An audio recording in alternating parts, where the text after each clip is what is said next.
ज्योतिष के इस कार्यक्रम में आपका स्वागत है। आज हम जिस विषय पर चर्चा करने जा रहे हैं वो है धनाढ्य वो बहुभाग्यवान योग। दूसरे प्रकार से आप इसे धनवान वो अत्यधिक भाग्यवान योग कह सकते हैं। ये योग जन्म कुंडली में किस प्रकार से बनते हैं इस पर चर्चा करेंगे। इससे पहले हम आपको बता देते हैं कि ये योग जो मैं बताने जा रहा हूं ये दो प्रकार के योग मैं आपको बताऊंगा। ये योग आप किसी भी लग्न की जन्म कुंडली में देख सकते हैं। कोई सा भी लग्न हो, सभी लग्नों में ये योग बन सकते हैं। सर्वप्रथम हम जिस योग की चर्चा कर रहे हैं वो ये है और इस प्रकार से है, इसे समझने का प्रयास करें।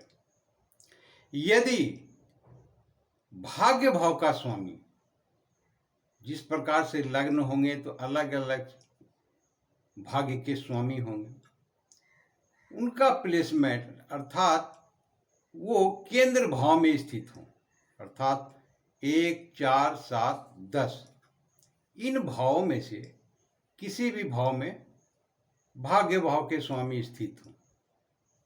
दूसरा,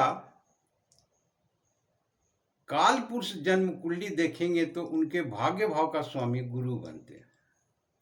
तो गुरु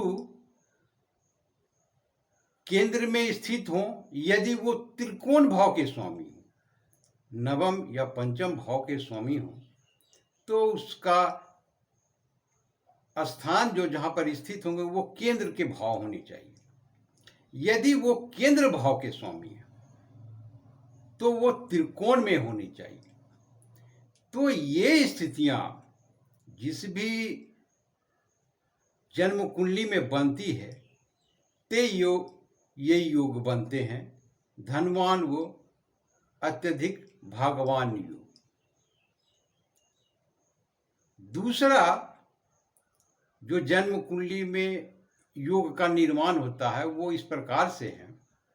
दूसरे भाव अर्थात धन भाव के स्वामी आय भाव में, कहें 11वें भाव में यदि स्थित हो, और 11वें भाव का स्वामी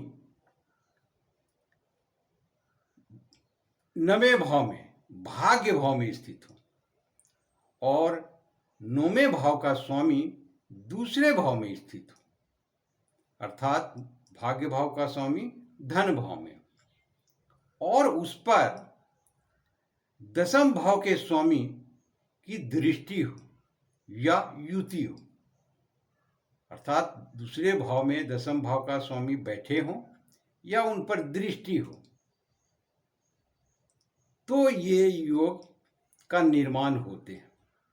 तो ये दोनों प्रकार के मैंने योग बताए।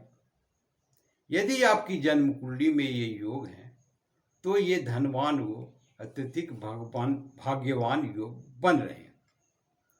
तो ये था एक छोटा सा वीडियो। आशा करता हूँ अच्छे लगे होंगे। आपने देखा, इसके लिए बहुत बहुत शुक्रिया। धन्यवाद।